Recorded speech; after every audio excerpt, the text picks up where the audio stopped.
So I'm sure some people might want to get started. What would you say is probably the number one thing? Like, let's say their credit is ready, they Mhm. got the money and everything. What should they do? Like, when you go onto the website, what's the mindset when I'm going into like bidding and things like that? So the mindset, the first thing is you should already know how much you're planning to spend. Don't overspend.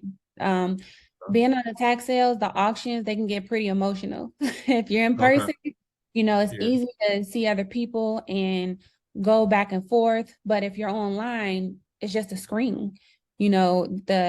The timer's there and it keeps restarting every time someone else places a bid. So you don't know if you're battling against a computer or how much money the next person has to spend. Um, but you use your credit.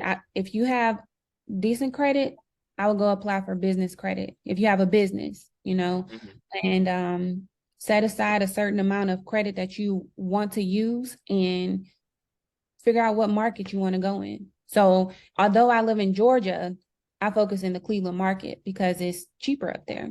Mhm. The the cost of real estate is cheaper up north than it is down south.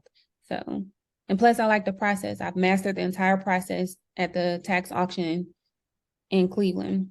So, it Okay. works. Okay. Mhm. So in Cleveland. So Cleveland is a good area. Have you explored any other areas or you just kind of stuck to Cleveland? Because that's what you know. I stuck with Cleveland because they have a process that's different than any other auctions that I've registered for and sat through Okay. or I've been to. And most auctions, they want you to pay same day or they want you to pay very early the next day, even if you're bidding online. And without being able to use a credit card, if you have to send certified funds next day, like you need a resource or a way to get that money to them um immediately. Sometimes a wire may or may not be fast enough. But the process in Cleveland, they just take your deposit. They take your deposit and then you get so much time to pay off the balance. And that's what makes them Oh, wow. stand out. So, Okay, that's a bar there for anyone that wants to get started. So, what's like a good amount you think for someone that's just getting started? Like, should they want it come in wanting to spend 100 bands? Should they come in less, more? no.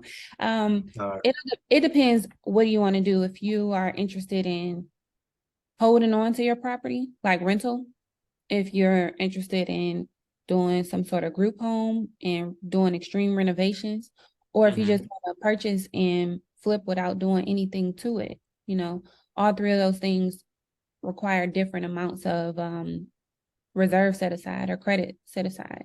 So I'd say somewhere around the 15 to 25,000 range. For which one in particular? Is that like a universal answer or for which No, method?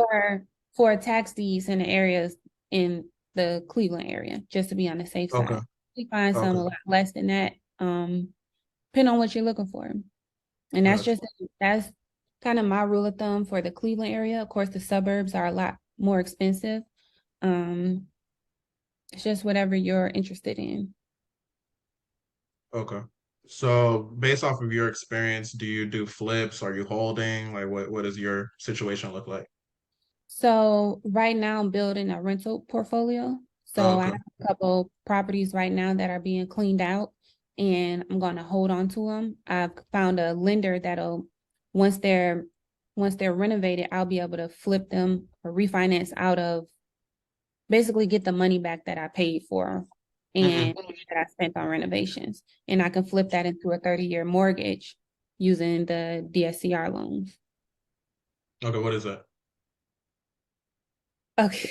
What's Yeah, up? the DSCR loan is basically a loan that is based solely on the income that the property will produce. So it's Mhm. not heavily based on your credit or your experience. It's based on the asset itself. Okay, got you, got you. So you were a life insurance agent. You're still certified, I'm assuming. Say it again. You were a life insurance agent. Yes. Okay, you're still certified, I'm assuming, right? Are you Oh still yes. doing that, or okay, okay. So Yes. what got you into that? So I'm extremely passionate about life insurance because in our community, well, yeah, in our community, people just don't value it the way that they should.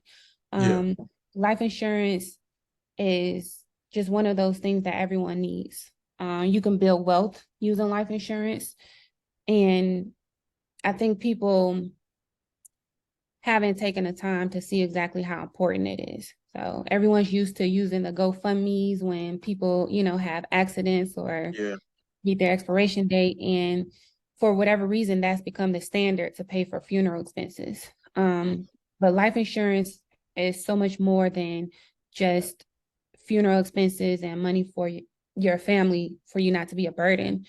You can use, well, most life insurance policies that are whole life have another account associated with them called the cash value account. And you can borrow from this account without the use of credit or any type of restrictions. It's your money. If you have it there, you can borrow from it without explaining to anyone what you need the money for. And it's yours, it's in your policy. But even if you don't do that, there's tons of policies where you can have coverage for maybe $20 or $30 a month. And I yeah, just think it's just really important for everyone to have that. most definitely. So yeah, so then you got when did you get certified? 20, 2020. I did. Oh, so you've been doing it. Okay, that's what's up. Do you still actively do it, or is you're more focused I, on real I estate? do still actively, yes. Once you kind Oh of no. know something, the calls don't stop coming.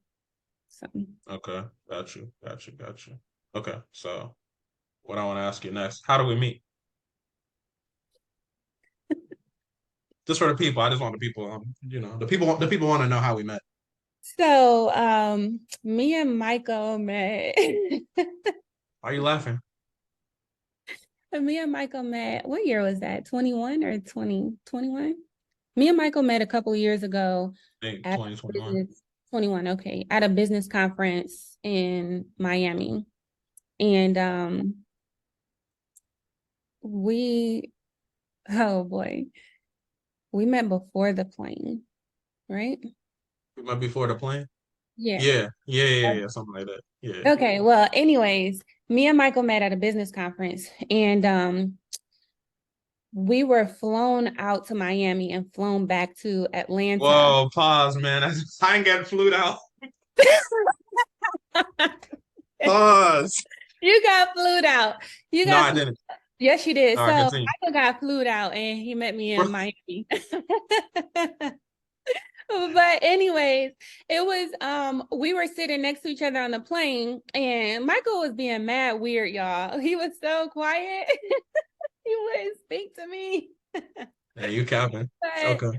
no, I'm not. He wouldn't speak to me, but I don't know how, but somehow after that we became friends. And it seems like every conference I went to after that, he was there. We just kept running into each other and we just built this great friendship over these years. And that's how we met a few years back on business. And so, some of that is cap. I'm gonna tell the real story on a solo episode, but for the sake of time, I'm gonna let you get off what you said. Okay, so what brought you to Atlanta? Because you're in Atlanta and Ohio.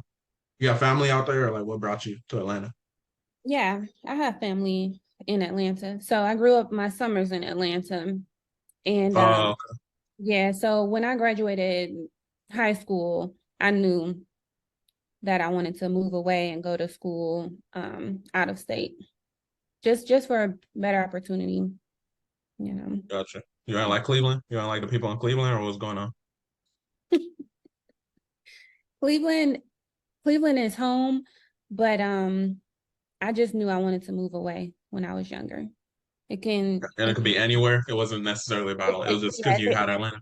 yeah, yeah, I Okay, just was familiar with Atlanta, but it's good for everyone. Move away from home if you have the opportunity to, you know. definitely. Yeah. But should they move to Atlanta specifically?